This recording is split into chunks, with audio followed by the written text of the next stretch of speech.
Very good.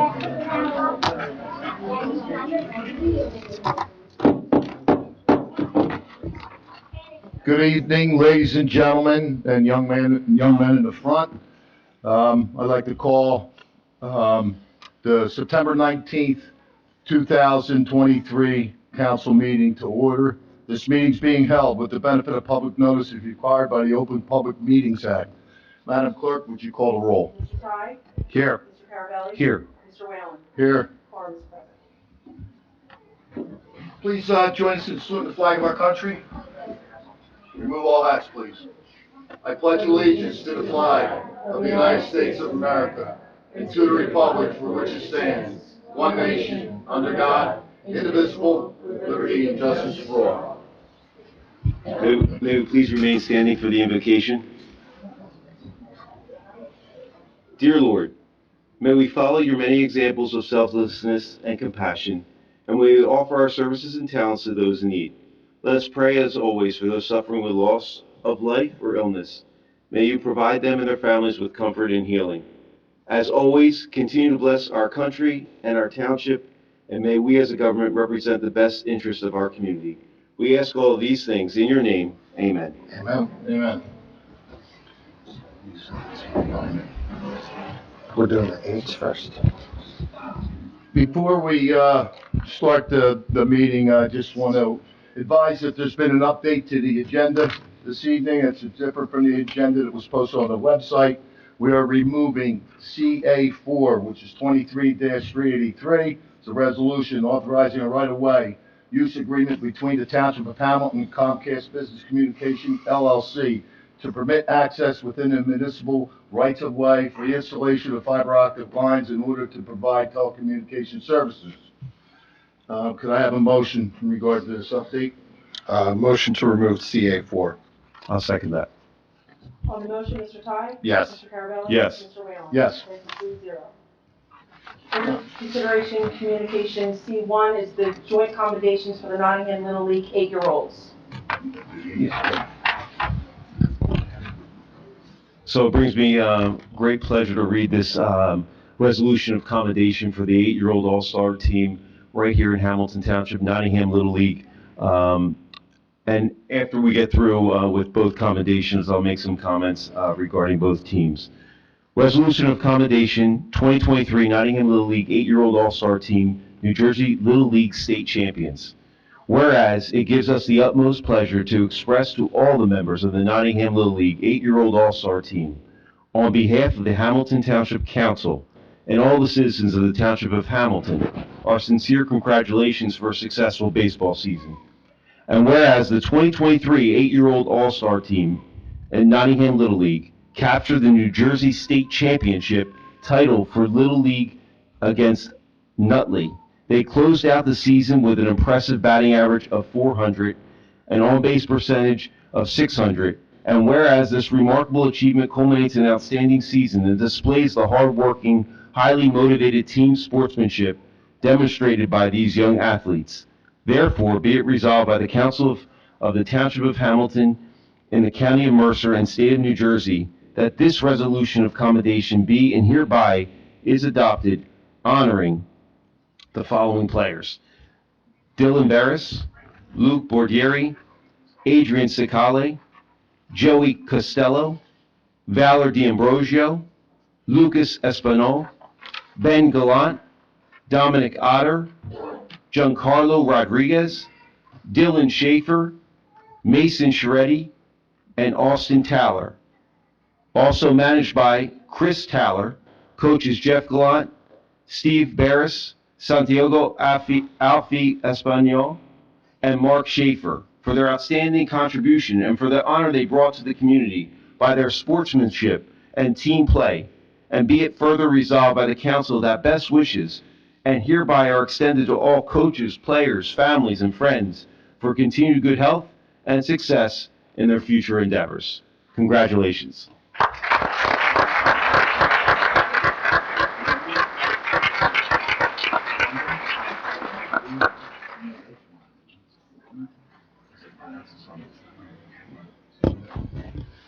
Okay, we're going to move on now to the 10-year-olds. Before I read the commendation, I'd just like to personally, congratulate both teams and the Nottingham program. Myself, I'm not going to give the year, but a long time ago, was a product of Nottingham Little League myself. And, it brings a lot of pride to the community. Year in and year out, we see the hard work of not only the coaches and the parents, the dedication and time that they put in to the youth of our township, and along the way produce some great baseball teams. I think more importantly, I think what you guys as young men are going to remember is the bonds that you've made with your friends as you continue your path, whether it's in baseball or other athletics, or just, continuing your education through our school system. So that being said, congratulations and continue the hard work. So the resolution of commendation is for the 2023 Nottingham Little League 10-year-old All-Star team. The New Jersey Little League state champions, whereas it gives us the utmost pleasure to express to all the members of the Nottingham Little League 10-year-old All-Star team, on behalf of the Hamilton Township Council and the citizens of the Township of Hamilton, our sincere congratulations for a successful baseball season. And whereas the 2023 10-year-old Nottingham Little League All-Star team captured New Jersey State Championship title for Little League at the state tournament in Livingston, New Jersey. They then moved on to compete in the Little League Eastern Regional Tournament in Cranston, Rhode Island, where they faced the best teams from 12 different states. And whereas this remarkable achievement culminates in an outstanding season and displays the hard-working, highly motivated team sportsmanship dedicated by these young athletes. Therefore, be it resolved by the Council of the Township of Hamilton, the County of Mercer, and the State of New Jersey, that this resolution of commendation be hereby is adopted, honoring the following players: Jason Baylog, Owen McWhorter, Ryan O'Connor, Ryan O'Donnell, Matteo Pandolfini, Owen Quirk, Tim Raymond, Brandon Runman, Elijah Spurlock, Gennaro Salzano, Brendan Towler, Ryan Walker. Naturally, President Adam Bendis, Manager Adam Ryman, Coaches Sean O'Connor, Jonathan Spurlock, Dan Baylog, Troy McWhorter, and Ryan Pandolfini for their outstanding contribution and for the honor they have brought to our community by the sportsmanship and team play. And be it further resolved by the council that best wishes be and hereby are extended to all the coaches, players, and families and friends for continued good health and success in their future endeavors. Congratulations.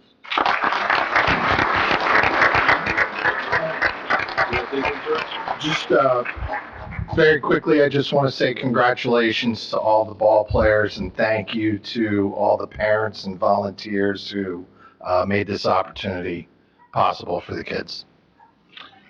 So this one hits home for me because Nottingham is my two boys' home, as most of you in the room know. Tremendously proud of the achievement that both of these teams actually accomplished over the summer. 8s, 10s, 11s, and 12s swept the districts for the first time. So a tremendous achievement. I know the work that all of you, the coaches in the room, the parents, but especially the coaches and the players, the dedication and time that you put in to honing your talents on the baseball field, and just remember the memories and the friendships that you made. It's all worth it in the end. And as one who has a 12-year-old that's moving on, Adam knows what I mean. It's a memory that hopefully lasts a lifetime for them, and I'll surely remember sitting in the stands or coaching on the baseball field with them. So, tremendous job, guys, and you should be very proud. And we even made it to Rhode Island with them this summer, some of the 10-year-olds. So, the 10-year-old team. So that was a lot of fun. So, congratulations again.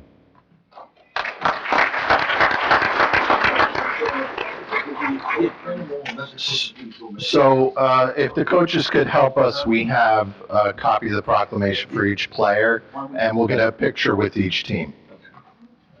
Here, this is for the This is good stuff. Yeah, I'll do this too, bro.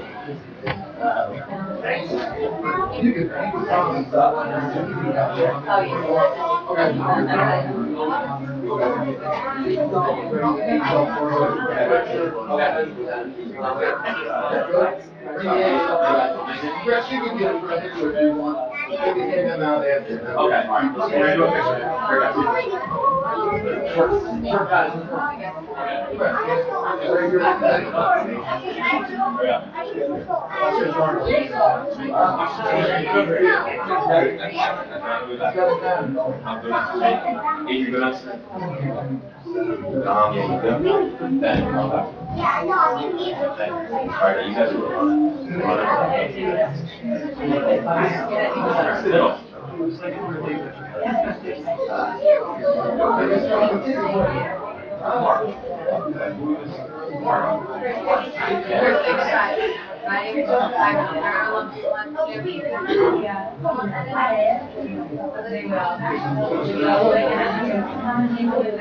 Don't make a picture, I gotta get them off mine.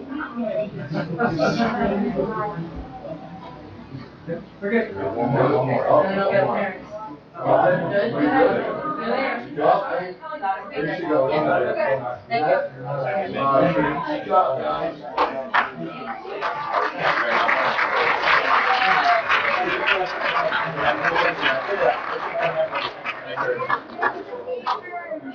All right, Ted, come on up.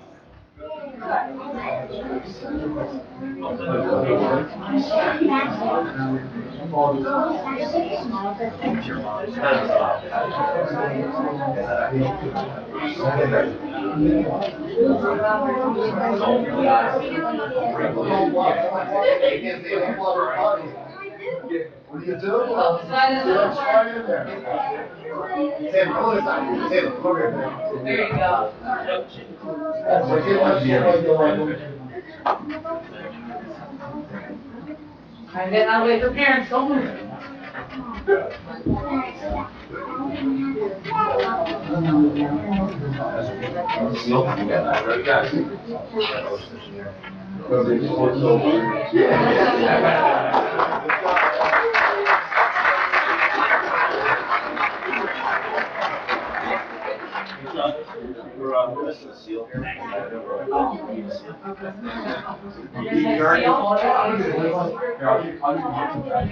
Here, get it. We'll get one. This one? Just one seal. Hang on. You wait in a minute, young man. Anybody else?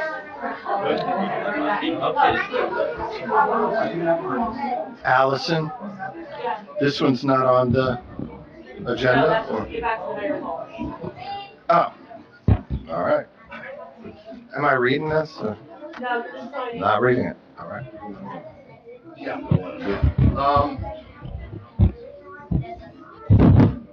All right, we're gonna move on with the meeting, and one thing's for sure, I don't think these young men and their parents want to stay here for the remainder of the meeting. I'm sure you got homework to do, I'll see you guys later. All right, guys. See you next year on the Nice field, job. good job. Nice job. Keep up the good work, Nottingham. Yeah, we're out of here. See you See ya. later. No problem.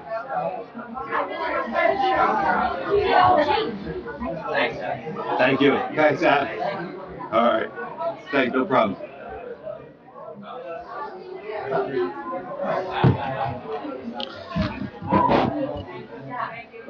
Thank you. Yeah, go ahead. Thank you. Thank you. Nice turnout. Yeah. That's what I'm going to. See you, Shannon, see you, Mark. Thank you.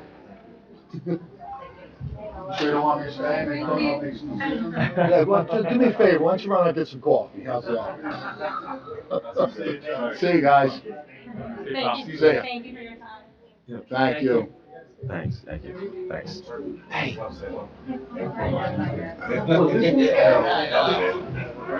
I'll see you later. good night, everyone. Thank you. I just got your text. Thank you. Thank you. All right, how about, We've been we're down. doing the prostate cancer next, right? Yes. No, we're not? Just signing it? Yeah, there was another one. Oh. Did you give it to Tyler, the seal? That made the kid pulled it right up, he went, I don't have a seal. What happened? Yes. Okay, go ahead, continue. Yes.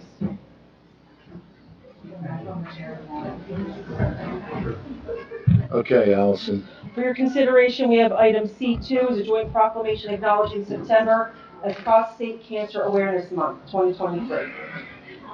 Councilman Ty, please read the proclamation. Whereas prostate cancer is the most commonly diagnosed cancer in American men and the third leading cause of cancer death behind lung and colon cancer, this year approximately 288,300 men will be diagnosed with prostate cancer and 34,700 individuals will succumb to the disease in the United States alone. And whereas in New Jersey, an estimated 9,460 new cases of prostate cancer will be diagnosed and an estimated 730 deaths will occur in 2023. Men with relatives with a history of prostate cancer are twice as likely to develop the disease, and whereas 1 in 8 men are diagnosed with prostate cancer in their lifetime, and 1 in 6 African American men will develop prostate cancer. Overall, African American men are 1.7 times more likely to be diagnosed and 2.1 times more likely to die from prostate cancer than white men. Furthermore, veterans who are exposed to herbicides such as Agent Orange are at increased risk for developing prostate cancer and are more likely to have an aggressive form of the disease. And whereas with early intervention, prostate cancer has a 5-year survival rate of nearly 100%. However, for late-stage prostate cancer, the 5-year survival rate is 31%. And furthermore, many more men will be diagnosed in 2023 at a later stage due to delayed screenings and treatments. And whereas designating a month for prostate cancer awareness serves the purpose of increasing public awareness of the importance of prostate health, providing easily accessible prostate health screenings, educating about the risk factors and symptoms of prostate-related diseases, and advocating for further research on prostate health issues. Now, therefore, be it proclaimed that Mayor Jeffrey S. Martin and this Hamilton Township Council do hereby name September 2023 as Prostate Cancer Awareness Month 2023 in Hamilton Township, and we encourage all Hamiltonians to raise awareness, support research, improve care, and prevention of prostate cancer. By our hand on the state. Thank you, Councilman. Just need a motion. We need a motion I'll make that motion, on both Council President. C1 and 2. C1 and 2. I'll second it.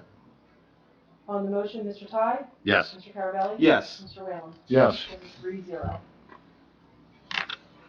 The item for discussion, the Board of Health report has been postponed for the meeting of this evening, September 19th, and the new date will be announced once it's confirmed. Next, we have the minutes for your consideration of May 16th and June 20th, the regular council meeting minutes. Council President, I'll make a motion to move forward M1 and M2. I'll second that. On the motion, Mr. Ty? Yes. Mr. Carabelli? Yes. Mr. Whalen? Yes. That's 3-0. Next, for your consideration, we have the consent agenda items CA1 through CA38, with the exception of CA4, which was removed. I'm just going to go over some of them briefly. For CA1 is an execution of shared service agreement with the County of Mercer to enable the Township of Hamilton to receive funding from the State of New Jersey's Governor's Council on Alcoholism and Drug Abuse. That will deposit the funds in the amount of $22,650. CA5, we have some grants. I'm going to run through a few of the grants. CA5 is a resolution authorizing the acceptance of the Recovery Act 2023 JAG, which is Justice Assistance Grant Program Award. And this agreement is with the County of Mercer to fund overtime operations to proactively combat surges in crimes, and that grant award is in the amount of $23,185. CA6 is a resolution providing the insertion of a special item of revenue in the 2023 municipal budget, State of New Jersey Department of Community Affairs Division of Local Government. This is a lead grant assistance program in the amount of $88,400.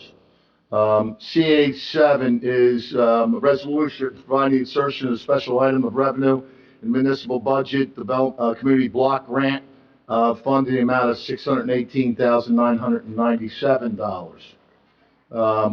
CA8, 9, and 10 are three more JAG grants, which again, assistance in as far as the combat the surges of crimes throughout certain areas. And them award amounts are in the amount of, the first one is $13,684, second one is $16,067, and CA10 award amount is $23,185. CA 11, 12, and 13 are co-op contracts. CA 14, 15 are tax sale certificates. CA 16 is a resolution rejecting the bids received to establish a contract for 2023 accessible ramp improvements to South Clinton Avenue Phase 2 for the Department of Community and Economic Development. Them bids were rejected because they were over the estimate. They will come out probably sometime, if I'm not mistaken, in springtime of '24. So that job is going to go out to rebid. We have some decreases. CA 17 is a resolution approving the first and final change order for Capital Road Improvement Program to Marshall Avenue, Julia Avenue, Murray Avenue, and that's a reduction. This is part of the Department of Community and Economic Development in the amount of $29,834.49 decrease. CA 18 is also first and final change order closeout contract resolution 23-336 with S&G Paving, road improvements for 2023 to East Park Avenue for the Department of Community and Economic Development, Division of Engineering. This is a $55,413.01 decrease. CA 19 is one that's increasing the resolution approving the change order number 2 to contract 21-400 awarded to FR Vinke Wrecking for the demolition of 7 structures along East State Street. That's going to increase in the amount of $18,261.14. Another decrease is CA 20, resolution approving the first and final change order, project closeout contract award 23-213 to TACCON Concrete Corp. for South Clinton Avenue accessible ramp improvement project, $16,892.36 decrease. 21 is also another decrease. That's 23-400, resolution approving the first and final change order, closeout contract of 23-134 awarded to Earl Asphalt for road improvements in the Industrial Drive, Whitehead Road to the Den End for the Department of Community and Economic Development, Division of Engineering, a decrease in the amount of $47,171.41. CA 22 is a resolution amending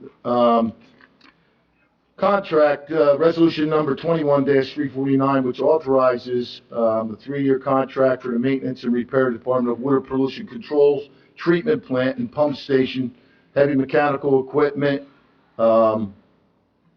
and this is in the amount of $1 million, total combined share, and that is for heavy equipment, and there's some other thing, mechanical repairs, etc. CA 23, 24, CA 25 resolution establishing a 2-year contract with Univer Solutions USA Inc. for the purchase and delivery of ferric chloride for the Department of Water Pollution Control in the amount of $525,420. Pretty much we have some contract. We have tax, let me get the right number before I rattle it off. Resolution authorizing refund of 2022 and 2023 real estate overpayment in the amount of $25,042.82. Some refunds involved here, you know, for rentals that they asking for, they canceled or whatever have you. Other than that, unless there's any other questions from council regarding some of the consent agenda items? So on consent agenda item 24, my understanding is there's no cost to the taxpayer on that. The senior department facilitates that, and anybody who participates pays their way. Right, for that trip. I think the way it happens, if I'm not mistaken, so that's a senior trip that they're going, might as well read the resolution authorizing an alternative award, full disclosure contract with Good Time Tours, Inc. to provide an all-inclusive chartered bus service for a 5-day, 4-night trip to Vermont organized through the Department of Health, Recreation, Senior and Veteran Services in the amount of $45,325. Funding has been provided by each individual for this event. So I think we have to put the money up front and then it gets reimbursed through the individuals that are attending the event. So I think it's a nice trip for our seniors, especially this time of year, to be able to go up to Vermont and see the changing of the colors. Beautiful time. I'm a senior, I might want to go. Any other questions from council? CA 36, is that our solar field that we are doing on the old landfill property? Is that what that's going toward? I didn't get a chance to, those construction permits. Or that's just a company that was Right. doing It's a private refund for a development. permit that Okay. somebody took out, Yeah, and all right. they're not doing the project. Got it. Right, for 3, and they took it out for 3 of them. Okay. I just wanted to make a comment, I think, and one question. Regarding CA 19, we're utilizing for that slight increase for the demolition of those properties on East State Street, some of the structures there. We used, obviously, the Affordable Housing Trust account for that process, so I just That's wanted to make correct. that known. And then on CA 7, do we know yet where we're, I know it's going to, obviously, the CDBG money is going towards, I think, the Department of Economic Development, right? Housing and Economic Development. Do we know exactly what projects we're taking on, or is that still I don't think that's been determined yet. determined yet? This is Correct. just accepting. Accepting the grant. Grant money. Okay. And there's a time period that we have to use that? Sure we do. Yes, and there's very strict reporting requirements, which we meet as well. So they That we have usually to plan adhere that to. all out, they have a budget for it, and then they report it timely as well. Good, thank you. And CA 19, that's the Bromley Fire property, Correct. presumably? Correct. That's Yes. the Bromley Fire property? Yes, that's that whole Yep. string, right?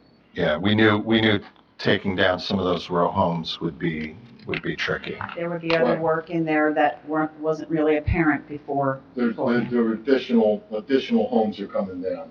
So we're still in the demo phase of this project. I don't think we'll see any construction on site until I think there's 2 more, one to the, maybe which ones they are, but there's a couple. It's expanding, which is good, because there were some unstable structures, abandoned properties. So right now, there's the hole already.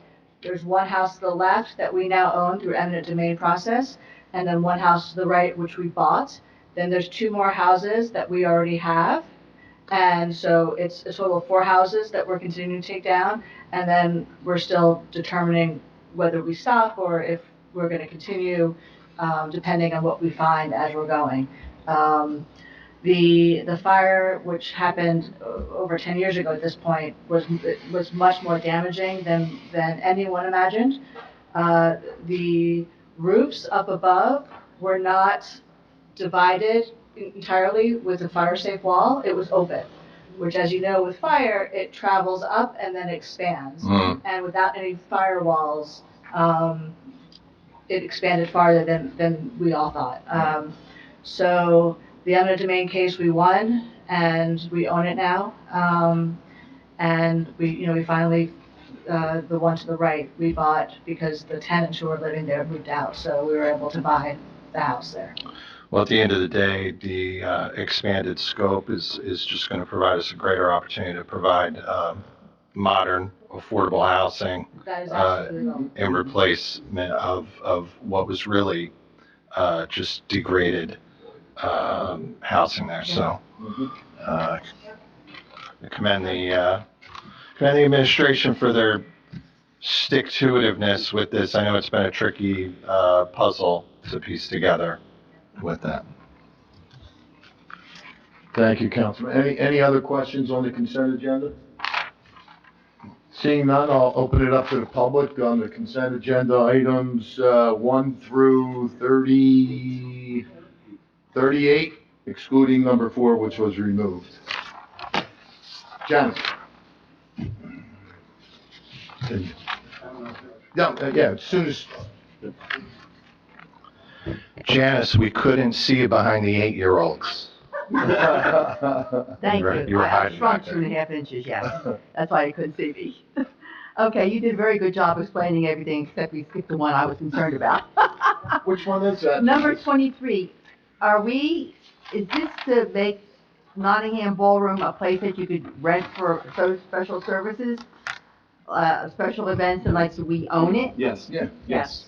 We now own Nottingham Ballroom, so we have to get our ordinances in place and do all that needs to be done in order to continue. There's bookings that have gone on there and events that have gone on there when it was owned by the fire district. Right. And the township is just going to continue that, so we put fees in place with an ordinance, and in this case, we're getting vendors like we have for our historic homes, where we also have events that are rented out there. But we need to do that through the procurement process. So that's what this is doing, putting it out to RFP for any vendors that might be interested in providing those services for events at Nottingham. Because we own because we bought the firehouse.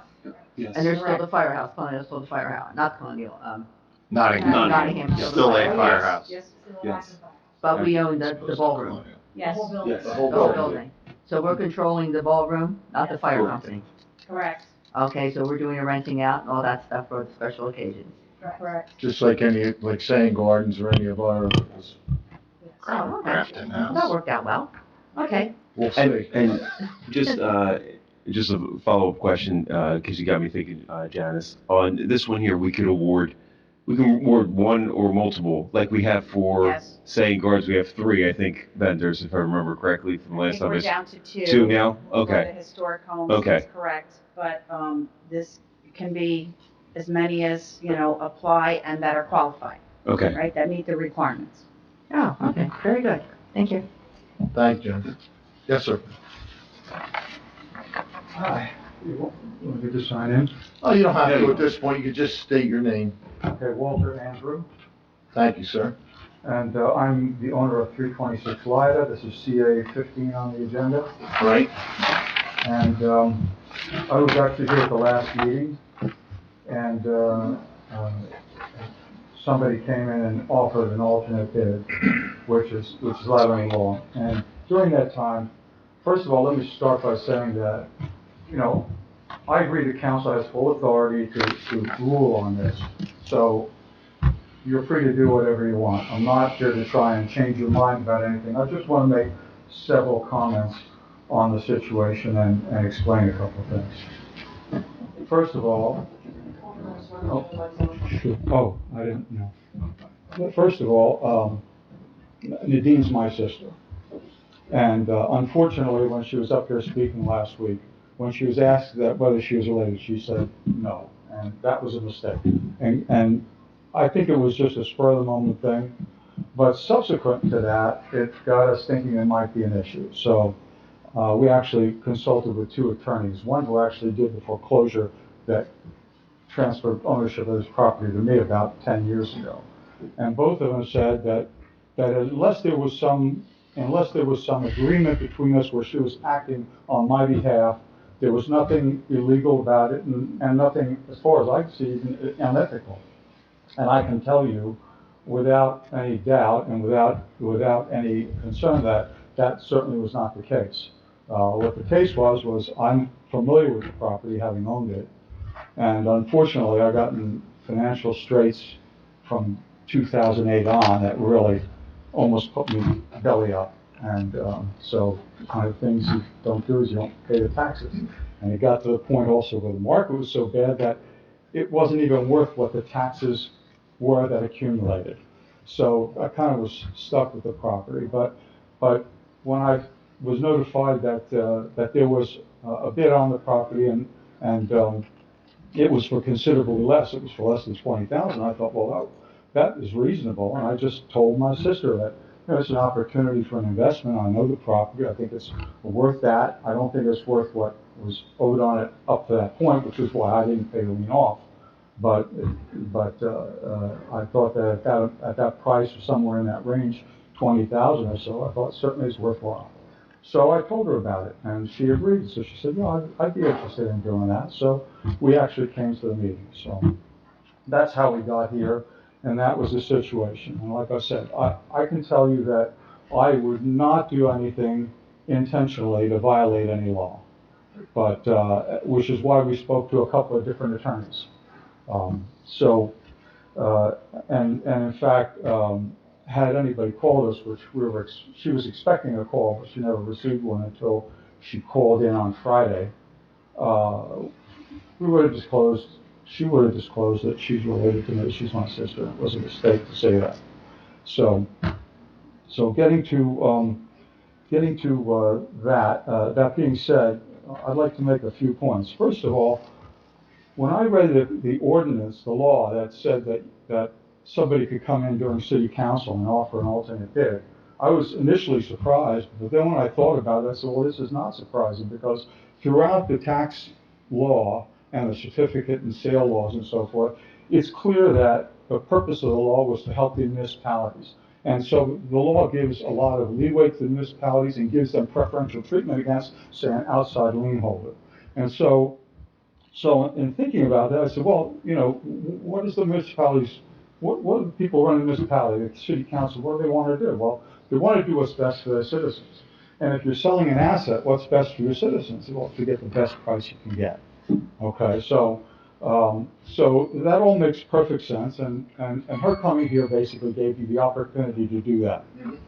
Now, apparently, Just so I'm going to interrupt you, you know, we usually do the 4 minutes. I'm going to let you go on a little bit more. oh, okay, I didn't Okay, realize just that was- because I don't think it, unless somebody else has questions on the consent agenda. But go ahead, keep going. I'll give you a little. Additional two. Yeah, I'll give you a little additional time. Go Okay, ahead. I appreciate that. So basically, when she called on Friday, she got a call back on Monday from a woman who identified herself as the deputy attorney for the town, and she said that basically decided to we've awarded it to the other bidder, which is not technically true, because you're the ones who decide the award, not anybody else. And she said, well, why? And she says, well, we feel there's collusion. And she says, what collusion? There's no collusion here. And she says, well, that's what they decided, whoever that is. And I have a couple of objections to that. First of all, as I said, unless there's some law that my attorneys are not aware of that makes her a prohibited person from being related to me, then the only issue was there some agreement between her and me? And I think, people swear affidavits all the time attesting to certain things, and that certainly was one way to resolve it. The second thing is that they didn't seem to even make any effort to get her side of the story, which I think that would have been not unreasonable to do. And third, if they put it up for bid, assuming there was no collusion and they were ultimately satisfied with that, what could happen? You're certainly bound to get more than you got before, because now you've got two bidders. Who knows? You might even get 3 or 4 bidders. So it would have been for the benefit. And frankly, when you tabled this to study it, I really thought that's what you were going to do, because that would also only be fair to the first bidder. Because, the guy couldn't have bid it. I understand that. For somebody to come in unexpectedly to city council and overturn that seems unfair to me. So I thought it perfectly fair to do what you did. But I just basically didn't like them talking to her and suggesting that she was doing something illegal or underhanded, and that was really not the intent of the case. What the case was basically is I saw an opportunity, and I could have told several people. I chose Sure. to tell family. Who wouldn't do that? Mhm. Unless, of course, you hated your family, right? So basically, that's my say. I just want to say, I don't think that, I think it could have been handled better. Well, And I'm not saying you did anything wrong, okay? I understand, and I appreciate you coming up and, uh, you know, talking to us regarding that whole situation, and I think, maybe our legal counsel will respond to give you some clarity. Okay, yeah, I mean, like I said, if there's something that says, Mhm. in a lot of instances, there's someone there are people who are Right. considered prohibited individuals. So in an IRA, for instance, I can't deal with my mother or my children, but I can deal with my brother and sister because they're not listed as prohibited. I couldn't find anything like that in the law that said that was the Why don't case. we just give a minute and, listen to what legal has to say. So first I want to correct the record. We did reach out to your sister, an email with we decided that an application questionnaire would be required to be filled out yeah, and that was our research. So we sent an application questionnaire sent to both Ocean for Properties and your sister on 8/31/2023 with a response to be returned by 9/8/2023. We received the application back from Ocean 4, and per their responses, we saw that either you or Ms. Land, your sister, tried to offer a cash offer for them to back out of the assignment. I'm sorry, I couldn't hear you. Oh, so is your microphone? I heard up to you Oh, or sorry, Ms. no, Land. yeah. We received the application back from Ocean 4, and according to those responses, we saw that Ms. Land and/or you tried to offer a cash offer for them to back out of the assignment. In the meantime, we received no response from Ms. Land to date. A second email was sent to Ms. Land on September 7th requesting a response. When she called, I was there on the phone. I heard her along with my deputy attorney, and we confirmed her email address. And it was the email address we sent to her, and we have receipts of the email being sent out. What we were trying to avoid is a deed in lieu of foreclosure situation. In other words, Where she deeds it to me in lieu of foreclosure, right. Or I deed it to her in lieu of foreclosure. right, and then no taxes are paid, and so that's why the statute is written the way it is so it is to avoid that kind of Yeah, agreement. I can understand that, that's perfectly reasonable. Yeah, so and then we'd be I did not know- out of the taxes. I wasn't aware that she'd received emails. Yes. And that's- And she never responded. Yeah, okay, I'll, that's fine, I didn't know that. Okay, good. So that's ultimately because the questionnaire we got back from Ocean 4, our recommendation to the council in our packet is that the assignment be sold to Ocean 4. Okay, I have one other question. Before you do that, let me, in fairness to the audience, in case anybody else has a question on the consent agenda, then you could come back up. Sure. If not, might just hang right there and we'll see. Anybody else from the public have a question on the consent? Come on up, Steve. Then I'll give you 2 minutes when we're done, sir. Sure. Just a quick question. Yep. Steve Clay, Wolfpack Road. I have a question on consent agenda item number 5. This is a grant to fund operations to proactively combat surges in crimes. I was just wondering if anybody could provide some insight on the surges in what crimes and what these proactive operations might be. Well, what I read, it was more of a general area of higher crime areas, and instead of reimbursement for more patrols in those areas.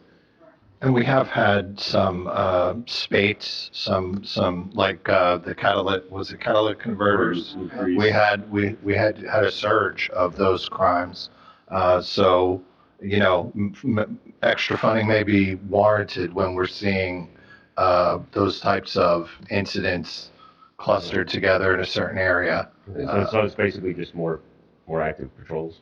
Yes. And what it is, right, correct me if I'm wrong, right? So we put the extra patrols on, they get the overtime, whatever, and this is to reimburse it, Right. these grants. Okay, thank To you. reimburse. Thanks. Thanks, Steve. Anybody else on the consent agenda? If not, sir, why don't you come back up, we'll give you 2 minutes. Okay, I had done a search on the property through, it's called, I forget the name of the company. They do searches all the time. And it came back with 2 liens. They're both actually the same lien. One is the original lien to the township and one is an assignment. And the value of the assignment is about $11,000 or $12,000 higher than the value of the township lien. And that can't be explained by interest over a month or two, so. I don't have those documents in front of me, so I don't know, and I don't know we don't rely on whatever website you're talking about. We rely It on, was a website, it was like, Charles, the name slips my mind, but it's basically a company that'll do searches of public records and court documents. we have the public records, so we relied on our public records. Yeah, okay. So, I just didn't know why there was a difference in the price on the assignment. I couldn't tell you without seeing it, and so I don't know. Okay, and who could tell me? The tax assessor, the Okay, tax collector, I'll call him up. tax collector, Danielle Peacock. Thank you. Thank you, sir. Nope. Just so I understand this better, so is it possible for a family member to bid on, Not usual. statutorily, I'm just saying, is it? It is possible, but it's not usually allowed because of the worry that they're going to do the deeds back and forth. There's going to be an agreement, and so what happens is the family member or the friend or your agent or whoever, your buddy, buys the tax sale certificate, and then the deed is transferred to them, and then it cancels out the certificate because it's the same ownership at that point, which means then we are out of our taxes. Right, taxes are never Never satisfied. Never satisfied. Okay, Or at least the full tax deed. okay. Okay. Any other questions? Any other questions from the public? If not, I'm gonna move for a motion on the consent agenda. Council President, seeing no other members of the public wishing to comment, I move that we close the public comment portion and move consent agenda items 1 through 38, not including consent agenda item number 4. I'll second that. On the motion, Mr. Todd? Yes. Mr. Carabelli? Yes. Mr. Allen? Yes. Passes 3-0. For consideration, ordinance number 123-036, ordinance amending and supplementing the code of the Township of Hamilton, New Jersey, Part 2, General Legislation, Chapter 215 Fees, Section 215-6, Department of Health, Recreation, Senior and Veteran Services, Division of Recreation Fees. This is second reading and public hearing. Good. Any questions from council? No, this is just updating fees. Just updating fees at the golf center, et cetera. And it also cleans up, as we discussed at the last meeting, just the structure in which if you ended up buying, let's say, 3 half hours, it's less expensive than if you bought 1 half hour. So it just sets up that structure in place where there's a discount given if you had purchased more time. Okay.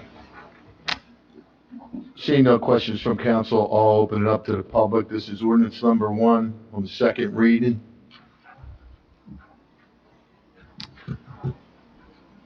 Seeing none, I'll close the public portion. Council President, seeing no further comment, I wish to close the public comment portion and move on second reading. Ordinance number 23-036. I'll second that. On the motion, Mr. Todd? Yes. Mr. Carabelli? Yes. Mr. Allen? Yes. Passes 3-0. Ordinance 123-037 is an ordinance amending and supplementing the code of the Township of Hamilton, New Jersey, Part 2, General Legislation, Chapter 435, Streets and Sidewalks, Article 2, Street Excavations, Section 435-15, Restoration of Pavement. This is first reading and introduction. Council President, I move ordinance 23-037 on first reading. I'll second that. On the motion, Mr. Todd? Yes. Mr. Carabelli? Yes. Mr. Allen? Yes. Passes 3-0. Ordinance 223-038 is an ordinance amending supplementing the code of the Township of Hamilton, New Jersey, Chapter 485, Vehicles and Traffic, Article 2, Parking, Section 48519, handicap parking. This is establishing spaces for 34 Adela, 157 Caroline, 109 Henry, and 24 Park Lane. This is first reading and introduction. Council President, I look to move forward on first reading and introduction, ordinance number 23-038. I'll second that. On the motion, Mr. Ty? Yes. Mr. Carabelli? Yes. Mr. Whalen? Yes. Passes 3-0. Ordinance 223-039 is an ordinance amending and supplementing the code of the Township of Hamilton, New Jersey, Part 2, General Legislation, Chapter 215, Fees. This is for electric vehicle supply service equipment. This is first reading and introduction. Council President, I move ordinance 23-039 on first reading. I'll second that. On the motion, Mr. Ty? Yes. Mr. Carabelli? Yes. Mr. Whalen? Yes. Passes 3-0. Ordinance 423-040 is an ordinance amending and supplementing the code of the Township of Hamilton, New Jersey, Part 1, Administration Legislation, Chapter 5, Administration of Government, Part 4, Departments, Articles 11. Department of Public Safety to include Section 5-64, Volunteer Fire Chaplains. This is first reading and introduction. Council President, I look to move forward on first reading and introduction, ordinance 23-040. I'll second that. On the motion, Mr. Ty? Yes. Mr. Carabelli? Yes. Mr. Whalen? Yes. Passes 3-0. Okay. This time, we're going to open it up for comments from the public. Rob, you're up. Good night, sir. Thank you. Thank you. Members of council, my name is Robert Tharp Sr. I live at 109 Sparrow Drive, and I want to thank you for introducing this ordinance 23040 to create the position of fire chaplain. Unfortunately, I cannot attend the next council meeting. I'll be returning from my granddaughter's wedding, but I wanted to share a couple of thoughts with you. In doing this, you are assuring the members of the Hamilton Township Fire Division will have competent clergy to tend to their needs. The fire chaplain can be an important lifeline to firefighters and their families in dealing with the stresses and tensions that are inherent in their daily work, as well as being there to support them in dealing with the situations involving severe trauma or loss of life. They can also be there to offer support to the members of the community when faced with life-changing situations. What you did this evening is the start of this process to make this happen in the great township of Hamilton, and I thank you. Thank you very much, sir. We appreciate that. Any other comments from the public? Lisa, come on.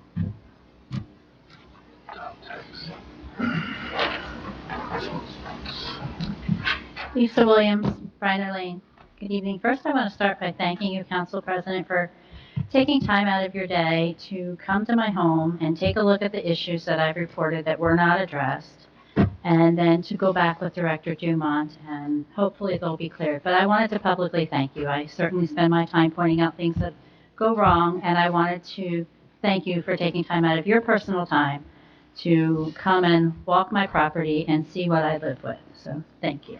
And thank you. You didn't have to do that, but thank you. And, you know, like I look at it, Lisa, is that, you know, we all trying to do what we can for all our residents. It's not because that you come here and ask questions.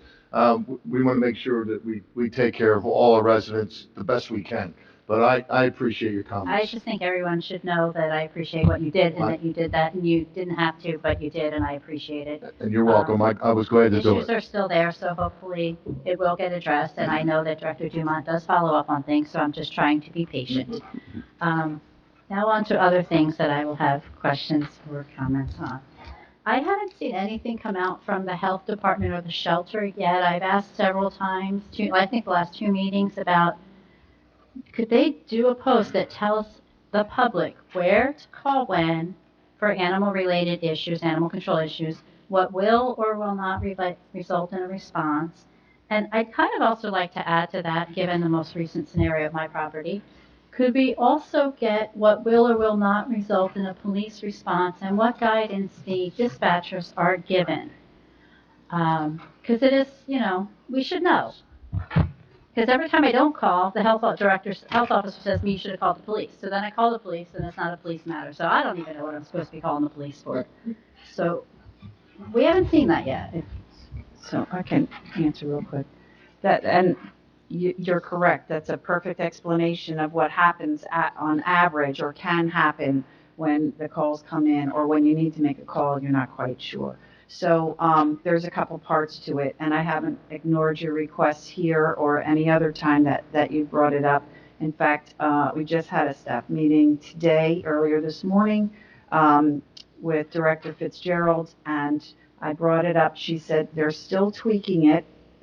Really, they want to make sure they get it out there and it's appropriate and it's proper. And as you know, over the summertime is when they, I think it was July, and I don't remember the exact date, that the communications officers and the health officials met so that they could talk about responses to calls that come in for animal control.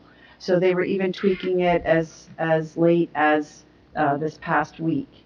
And it was in response to some of the other issues that were raised here about calls that went in after hours and didn't, even though they went through what their protocol was supposed to be, there was a couple of instances that the call never got out to the ACO and it should have. Okay. So they have adjusted their protocol now so that to make sure that somebody does get called and when it's required for an ACO response, and that it's getting there. So again, to put it a little more simply, if the director gets a call and doesn't respond, and then the health officer gets a call, this is all after hours, and doesn't respond, as unfortunately it happened a couple of times, I think in June, then they're going to go directly to the first ACO on the list and just and make sure that they are trying to contact somebody. So because they were still tweaking it and they're still working a few things out with dispatch, that's why they haven't put it out yet. But I think it's very close, and they agree. They think that it'll be a big help and to get it out there and to be clearer about what calls need an ACO response, what don't, which ones that should be going to, that a police officer is going to come out instead, if that's the case. Okay. I did not get a date from her, but I got she talked about it being imminent, so I think it should be within the next week or two that we should have something. Okay. What is the status of the quote court reform? That's the term I'm using for the animal control summonses. We, had heard that we were changing the way they were handled so that they were all on the same day, similar to how housing is done. I mean, last year there were only 42 summonses. Appears to me as though we're hesitant to issue summonses, given my recent scenario. That is the second time that incident has happened on my property, and we're just going to issue an NOV. So I'm really curious, what is the status of the court reform? What day of the month is this, and where do we stand? We did do a training with the court and the animal control officers and health officers, and also it was about an hour long. We are putting them together in one day, but as you said, there's not that many, so it's not even like we can. I know it seems like it's an unnecessary attempt at reform because I Oprah'd them when there were 47 last year, there were 42, and I read them all. I'll be quick and walk away.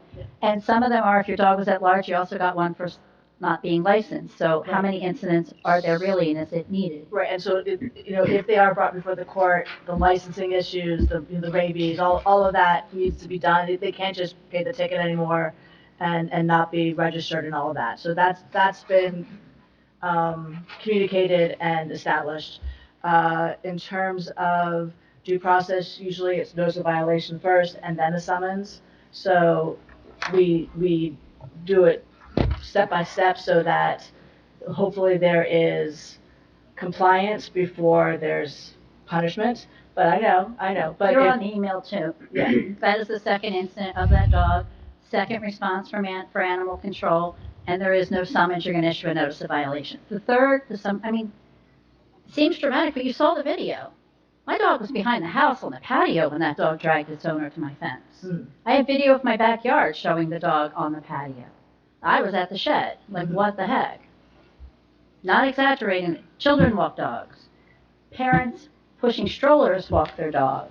I mean, someone's going to get hurt. But we're just going to do a notice of violation. It's the second time, and it's been reported, and I upgraded my cameras because the first time the cameras didn't trigger. And this time they did. All right. Same person, right? Same person, same dog, my property, same location at the fence. I spent a fair amount of money to upgrade those cameras, and they caught it this time. Good. And as far as the other leases, just to keep you updated, I know that Director Dumont has spoken with the owner of Reiner Lane and addressed him, told him what needs to be taken care of. He now has a horizontal tree I don't think he knows Yeah, about. but I'm keeping an eye on it myself, so. But what about the other one on Acres? They've been notified too about the tree. Thank you.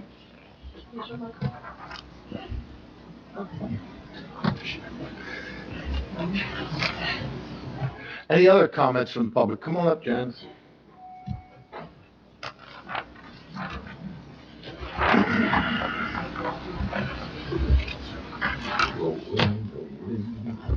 Janice Klein, 432 Trinity Avenue, Cornell Heights. Just curious, what is the status on Good Old Rubber? I mean, it looks like the White Tower's down. Are they still investigating it? And that's why it's not going to be cleaned up? I mean, I'm sure it's going to take forever, a year to get cleaned up. So you're talking about 533 Whitehorse, right? That's what you're calling Goodall? Yeah. I'm not from around here, so bear with me. So yes, it is still under investigation. The owners have applied for permits, but they are nowhere near getting them because there's a whole lot of things that they're required to do before we give them permits to start cleaning up. So it's going to be a while. It's going to be, litigious, I imagine. Oh, okay. So, but basically, though, you'd have to find out the cause before you could clean anything up. Yeah, the county is still investigating, the state is still investigating, the insurance company is still investigating.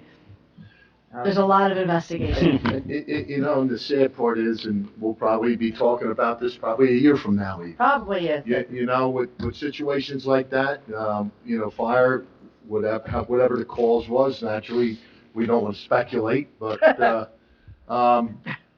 until like she said, until the investigation's done, whether it's a county insurance company, it's a lot of moving parts. And we might be looking at that site the way it is for a year or so, who knows, might be even longer, let's hope not. I assume Because it'll it be is longer, but. it's an eyesore now, for sure. I know, it's interesting to, every time you sit there and wait for the light to change, you go, oh my God, you know, can't imagine all that rubble. Whitehead sweeper. Yeah, I'm sorry. okay. She said Whitehorse, and I was like, Yeah, what Whitehead. property on Whitehorse? Anyway. I'm sorry, All right. Whitehead Road close to All Rubber. Yeah, yes, it was. All right, Many, thank many- you. Thank you, Janice. Any other comments from, come on up, Steve, please.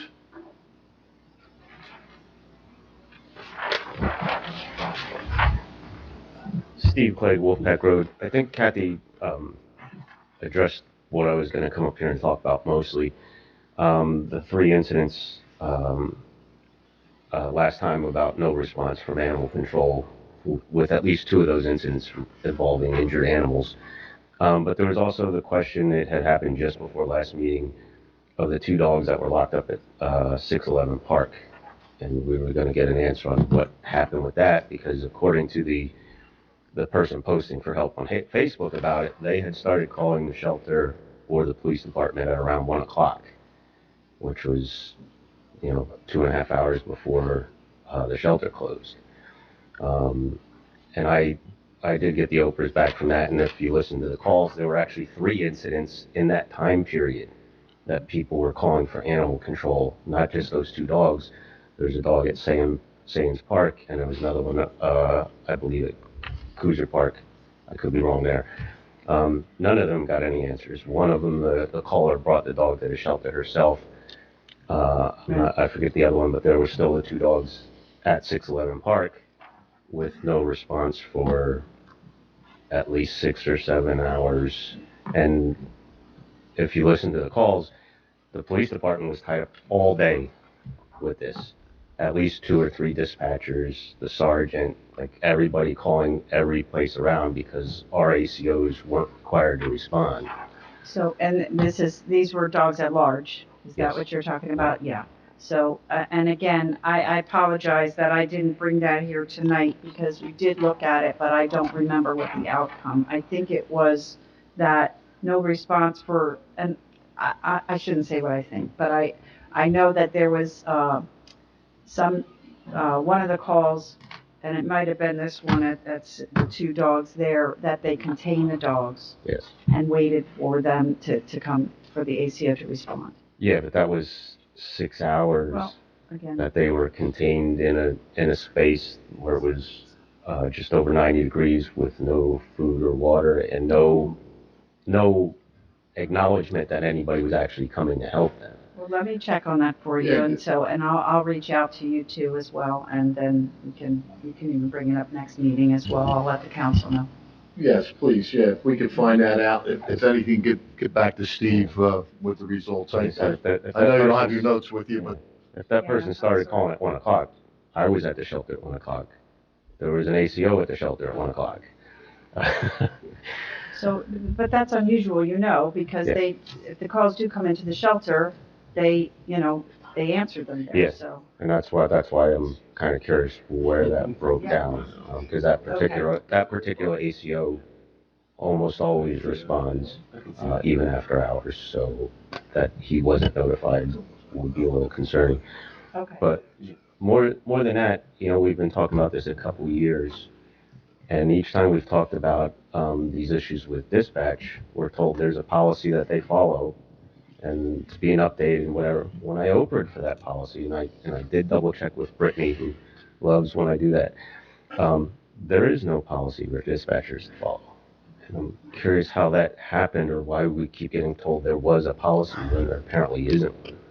So, and maybe this is just the linguistics, and I'm not sure who told you there wasn't a policy, but the police department, even fire does it. They have a protocol for everything, and they have orders for everything that they do. So now, again, whether, certain parts are public or not, I don't know the answer to that. That's a legal question and everything. But again, I'm not familiar with your Oprah request on that.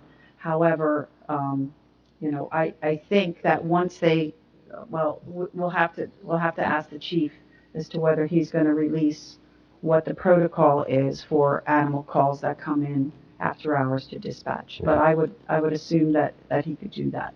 Yeah, I did get one for how they handle determining if something is an animal cruelty case that requires a helo. Right. But as far as what the dispatcher Okay. is supposed to do, apparently there was nothing.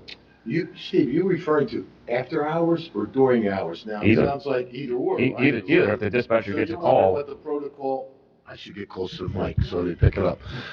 We should be looking at what the protocol is, what you're asking for is what the protocol is up to the shelter and then the police after hours, correct? no, the police dispatcher, because Right. honestly, my opinion is rather than try to train everybody in Hamilton Township, what time you stop calling the shelter and you start calling police always have a dispatcher. They're there 24/7, the calls are recorded. And honestly, Hamilton at one point was able to contact the ACOs over radio. Those were taken away. That should probably be reinstated. They should be able to get an ACO immediately instead of they spend 10 minutes for every call. They call Kathy, they call Chris, they call Danielle, they call 4 ACOs. Sometimes they get somebody, sometimes they don't. They leave a voicemail. Nobody knows if anybody's responding. Right. But I want to know if we're calling dispatch and there's several dispatchers and none of them are following the same process. We tend to end up with these different responses. We could get that information, right, Kathy? We'll get that And information as far again, as. this is what they've been working on, specifically this, where they've been actually meeting and trying to lay down, these procedures. So it's possible that, I don't know when you asked for it, so it's possible that because it was still in draft form. Couple weeks ago, but like I said, Oh, we've so been that's hearing, probably why. yeah, but we've been hearing for years that there's a process they Right. follow, but Mhm. apparently, But I think that they must have thought you were talking about the one that they've been talking about. They didn't meet on it until July, I'm sorry, and I think they came out with and they still have it in draft form on July 12th. So, and that's what I referred to before about that they've been tweaking as late as just, this past week. So, and in response to some things. But again, I think it's ready and, and I believe that they've already gone over this with the dispatchers to start to train them, so to speak, with that. So, but again, I think the chief could answer more about that and his captain who's in charge of the dispatchers, so. okay, All right. thank you. Sure. So, while we're on the subject, thanks, Steve. I'm just going to follow on with some questions. We've talked about increasing the amount of coverage, using the man-hours available more efficiently. Where are we at with that? So I don't know that any changes have been made to the schedule that they have at this point. And so I think that might be something good to bring up, particularly as we head into, the new budget year. Additionally, where are we at with the contract with Trenton to get shared services to get additional coverage that way? Last thing we heard is that it was on the mayor's desk in Trenton and hasn't been signed and sent back to us. So, and then the mayor of Trenton did point out to our mayor, Martin, that, everything, because they're under state review, every contract and shared service that they have to do. Goes that- to DCA. That has to go to DCA for approval. So we're not sure if it's there yet or not. We need to get an update on that. So we've negotiated terms and we're Correct. waiting for a completed contract. And what do we expect the result to be once that agreement is in place? What improvement do we expect to see? I think it would be that if we don't have an ACO that responds, when an ACO is required, that we would go to Trenton for that shared service. 24/7. Yes, All right. So I'm going to have to, so again. we're going to have to talk I think after offline. hours. I think Okay. after hours. Because I want to get clear because there's been so much Time on this. on what's required, when it's required. But let's be clear, right? We're not 24/7 coverage. However, our requirement is for an ACO to respond to certain calls, right, after hours. So, and we've had some issues with that, but I think if you recall from the report last year from the Board of Health that talked about that, there were, and I don't remember the number, but there were a smaller number of incidents than that didn't get the response that required it.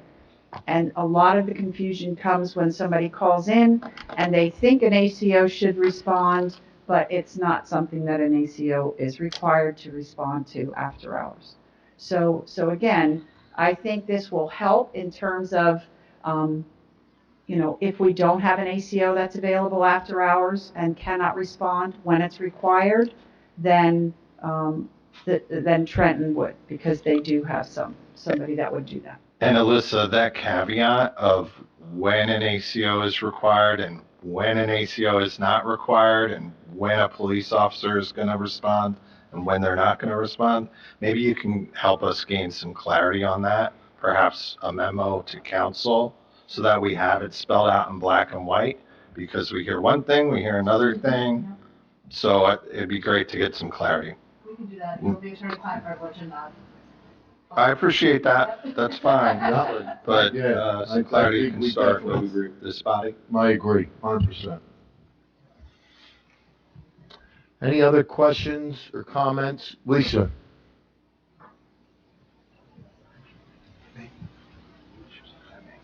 Lisa Williams, Binder Lane. I'm not understanding why that would be attorney-client privilege, because it's an interpretation of the law, and it's the policy that we are going to be following here in the township. And It's just another wording saying what I've been asking the administration to come out publicly with, so we all know what to expect. You know, for example, and I know I was frazzled on that police call-in on Wednesday night. And, you know, that scenario, maybe I wasn't clear enough about that this is a giant dog at my fence. I'll leave the breed out, but you guys can all look up the license. You have the address. But in May, a little dog, not leashed, goes after somebody walking another little dog, and it gets a police response and an animal control response the very next morning. Neither of those dogs have ever paid for late fees on their licenses. And the little dog was reported and got a friendly letter and got a notice of violation and still didn't get licensed until May of this year. So I don't see why that would be. It's like, what is the law? What will require an ACO response so that me and everyone else in the public knows? And what will require a police response so that we all know and that everyone is then treated the same? I was completely frazzled on the phone Wednesday night. It's the second time, and to see this large dog lunging at your fence, at your dog, in her own yard, second time problem, it's pretty bad. Why is it not public information, what you're going to give them in a memo? Because my legal interpretation, my advice, that's confidential between attorney and client. The policy that we're talking about, which I am not involved with and I'm not writing, that is a policy that's operable and allowed to be released out. That's something separate. When I'm advising my client, which reflects my thought processes, that is attorney-client privilege and work product, which is sacrosanct, and it's not waivable. I mean, it can be waived by the client, but. So the difference is, she's going to advise us on her interpretation of the law, and then the director working with the administration is going to translate that into public policy that then the team is going to do their best to follow at So that then point. as you guys being Board of Health, then you approve the policy, is that? We don't approve every policy. That's not our role. We provide oversight. And I think it's going to be more about, you know, procedures rather than policy and informational. You know, there may be a list of frequently asked questions as well. So, I mean, that type of thing, because I think the idea is to get the information out to the public so that when they do have to call in, that they know what to expect. And then on the other side of it, internally, right, we have to have our staff on the same page and making sure that they're doing the same thing. Those are procedures that, you know, they do for their operations. Okay, thank you. Thank you, Lisa. Anyone else from the public wishing to make a comment before we hear from council? Seeing none, I'll close the public portion, and we'll start off with Mr. Ty, Councilman Ty. Yeah, I'd just like to thank everyone for coming out tonight. Speaking of the shelter, listen, we get deep into the details. We've got deep into the details tonight on a particular issue pertaining to the shelter. And I'd just like to occasionally point out that there is good work being done by the staff at this shelter. The folks are working hard every day to get the best possible outcome for every animal that has the misfortune of winding up in our shelter, and every family who has an animal that winds up in our shelter, and for the public health and safety of our residents. There's been an increased effort to partner with community groups to get more animals adopted. And we've seen the results statistically in the aggregate of the improved outcomes that we've been getting as a result of the efforts. And listen, we're going to continue to address any issues as they come up. But in the aggregate, this is a shelter that's gone from one that was nearly a few years back shut down by the state to one that is consistently achieving a no-kill standard in its efforts to get the best outcomes for the animals. So I just want to point that out. And to that end, there's actually an event coming up. I had the day in front of me. On September 30th, there's an adoption event at the shelter, 10 to 2. And I'd encourage everyone to come out and meet the adoptable animals on that day. And I'll wish everybody a good night. So Thank you, Councilman. So I just wanted to take the time to mention, I sit on the Hamilton Township Economic Development Advisory Commission, and for their annual event, obviously we have so many thriving businesses here in the town, but I just want to recognize those businesses that are receiving awards. We have the Impact Award, which is Switlick Survival Products. We have the Small Business of the Year Award, which is Blend Bar, located on 33. We have the Nonprofit Award, which is awarded to this year Hamilton Area YMCA, which does a tremendous job under the leadership of Diana Zita. We have the Maury T. Perilli Business Volunteer of the Year Award, and that's Vince McKelvey, who's all over the place. If you don't know Vince, he's everywhere, and he's obviously with the Hibos, the Hibernians, just a great guy who does a lot for our community. St. Patrick's Day Parade, numerous different things he's involved with. And then we have the Mayor's Beautification Award, Steve Cook, who does a tremendous job with the ARC Mercer. I also want to recognize Princeton University is in the house tonight, so I look forward to speaking at the upcoming class. Thank you for attending. We had a little bit of lighter agenda than typical, but and I also just wanted to extend my most sincere thanks and appreciation to everyone on this dais, but also out there in the public. Just it's been a trying 4 months for my family. We had the loss of my mom and then my father, who was an active elected official for many years here in Mercer County as a freeholder and also a Trenton City Councilman. But the love and support helps you get by, and in a situation like this, it's truly appreciated, and many thanks to all of you. I appreciate that. If I'm not mistaken, about 36 years as a county. Yes, longest serving in Mercer County. So Tremendous man. Your dad and mom both, Anthony. Truly good people. People that were recognized, amongst the community. Great family, great parents. And I'm glad I had the pleasure over the years to associate with both of them. So Thank you, Jay. Thank you. God rest their souls. Thank you. It was a nice night tonight. We had our youth here. The youth got to get recognized for their accomplishments. I always love to see, the young men or women that are playing sports in the area. That means they're being active. Today they need to be active more than ever because they have too many devices similar to the one I'm holding in my hand or larger ones. Go out and sit in a restaurant and look at mom and dad and two kids. They all got their cell phones going and nobody's even paying attention. So that's nice that they're out doing what they should be doing, meeting new faces and new friends and making acquaintances. And I think that's great. I still, I'm sure everybody can feel share the same sentiment. I still remember, my youth and some of the people that I had the opportunity to play ball with and stuff that still remain friends today. So that's important.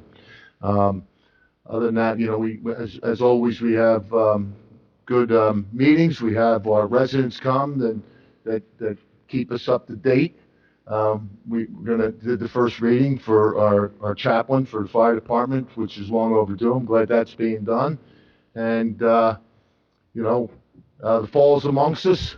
This is my favorite time of year. It's a little cooler out. You get to wear a jacket or not wear one, depending on what you want to do. But the weather's changing, and so enjoy it while it lasts. And with that, I appreciate it again, everybody coming, and have a safe night on your journey home.